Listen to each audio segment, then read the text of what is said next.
Imagine a heat so intense that it feels like physical weight pressing down on your shoulders. The air is not just hot, it is aggressive. It sucks the moisture from your skin before you even realize you are sweating. The temperature gauge reads 118 degrees Fahrenheit, 48 degrees Celsius. In this environment, modern agriculture screams in silence. Look at a cornfield under this sun. The leaves curl up like burnt paper. The pollination process fails. The plant goes into shock, shutting down its internal systems to preserve the last drops of water, essentially sacrificing itself to avoid drying out completely. This is the fragility of our modern food system. We have built a kingdom of food on crops that are vulnerable to the sun. But if you look down right next to that dying corn in the cracks of the dry earth where no irrigation line reaches, you might see something impossible. A small crawling vine. It isn't withering. It isn't dying. In fact, it is thriving. While the rest of the world burns, this plant is quietly building a fortress of nutrition. What if I told you that inside the pods of this humble vine lies a seed that breaks every rule of modern dietetics? A seed that carries more protein per ounce than a steak of beef. A seed that grows with almost zero water. A seed that sustained the most advanced desert civilizations for 5,000 years, acting as the engine of life in a place where life should not exist. And yet you have likely never tasted it. You have likely never even heard its name, because in less than a century we displaced it. We didn't just stop eating it due to a change in taste. This was a systematic removal. We replaced it with weaker crops like wheat and soy crops that are dependent on chemical fertilizers and demand endless gallons of water. We buried its legacy. We let it vanish from our fields to make room for industrial profits. Why? Was it poisonous? No. Was it tasteless? No. It was removed because this plant committed the ultimate violation in the eyes of industrial agriculture. It was too wild to be owned. And it was too tough to be controlled by a machine. We threw away our life raft just before the storm hit, but beneath the soil, something was waiting. It didn't expire, it slept, waiting for the moment when our machines would fail and the heat would return. That moment is now. This is the story of the Ancient Crops Archive. Welcome to Ancient Crops Archive. To understand the shift, we must first understand the sheer magnitude of the power we discarded. The archive opens in the Tehuacan Valley, Mexico. The year is 1960. Archaeologists are excavating ancient storage pits. The air is dry, smelling of dust and time. Inside these pits, dated to 500 BCE, they find seeds. Not fossils, but actual seeds perfectly preserved in the darkness for 2,500 years. But the story goes deeper. Genetic analysis conducted in 2021 rewrote the timeline entirely. This seed wasn't just gathered, it was domesticated 5,000 years ago in a single brilliant event in the Sonoran Desert. Think about that. 5,000 years ago, the people who cultivated it had no written language. They had no metal plows. They had no pumps to bring water from the river. But they possessed a biological wisdom we have completely lost.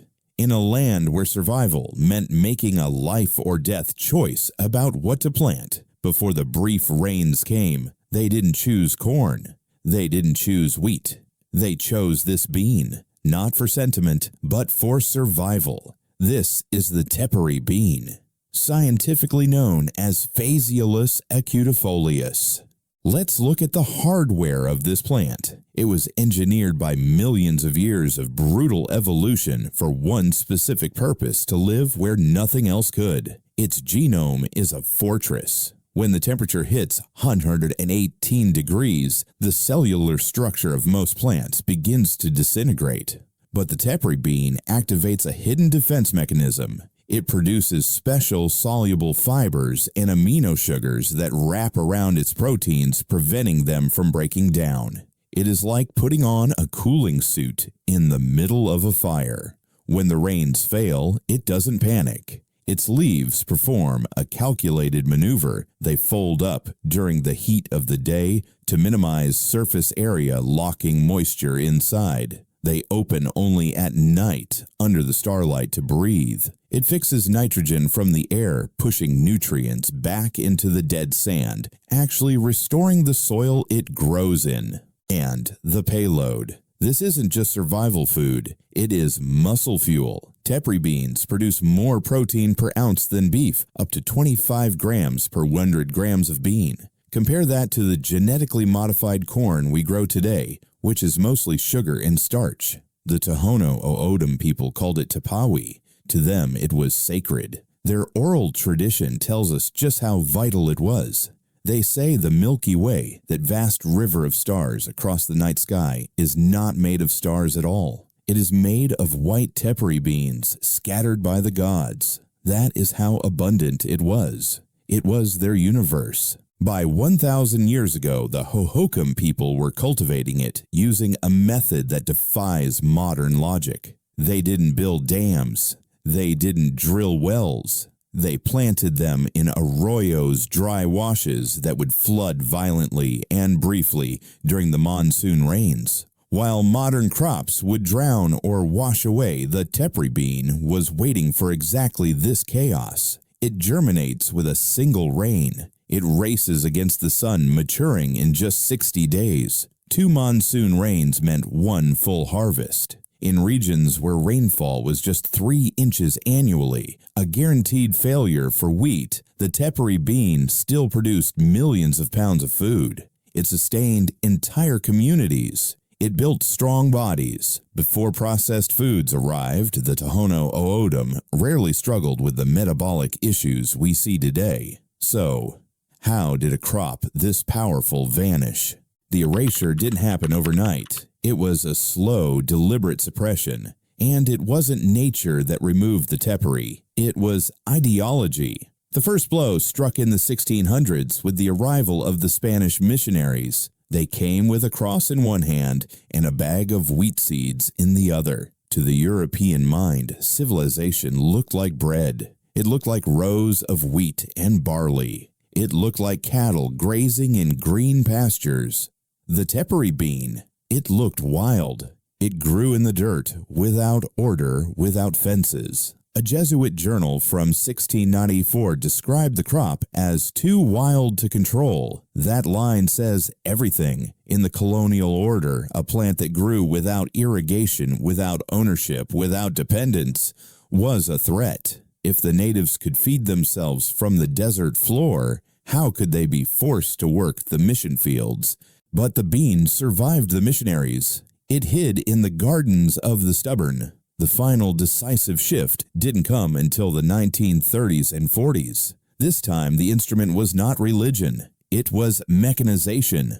World War II changed the American landscape forever. The era of the small farmer ended. The era of the industrial giant began. Farmers left their land to work in factories or fight in the war. When they returned, agriculture had become an industry. Massive irrigation projects pumped the aquifers dry to grow cotton and corn in the desert. And these new megafarms ran on one thing: the combine harvester. These machines are miracles of engineering, but they are tyrants. They demand uniformity. Every plant must be the same height. Every pod must ripen on the same day. And here is why the tepary bean was marked for removal. It is a rebel. In the wild, survival depends on spreading your offspring, so the tepary evolved a mechanism called shattering. When the pods are ripe, they don't just hang there waiting. They twist. They pop open, violently launching their seeds onto the ground to ensure the next generation grows.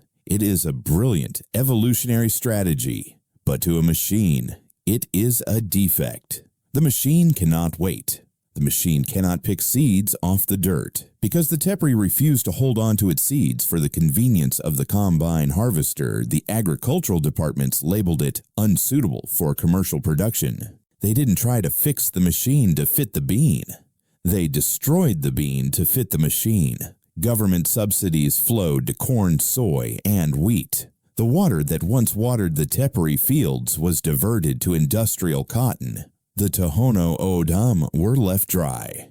In place of their nutrient-dense superfood, the government sent trucks filled with commodity foods.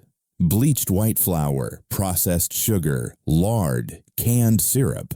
The result was a biological catastrophe. Without the slow-burning carbs and fiber of the Tepary, the health of the community collapsed. Today, native communities face health challenges at rates more than twice the national average. In some areas, it affects 50% of the adult population. This is not a genetic failure. This is a tragedy of disconnection. We traded a nutritional powerhouse for cheap calories simply because the Tepary bean refused to surrender to the machine. But history is a wheel, and the wheel is turning. Look out your window.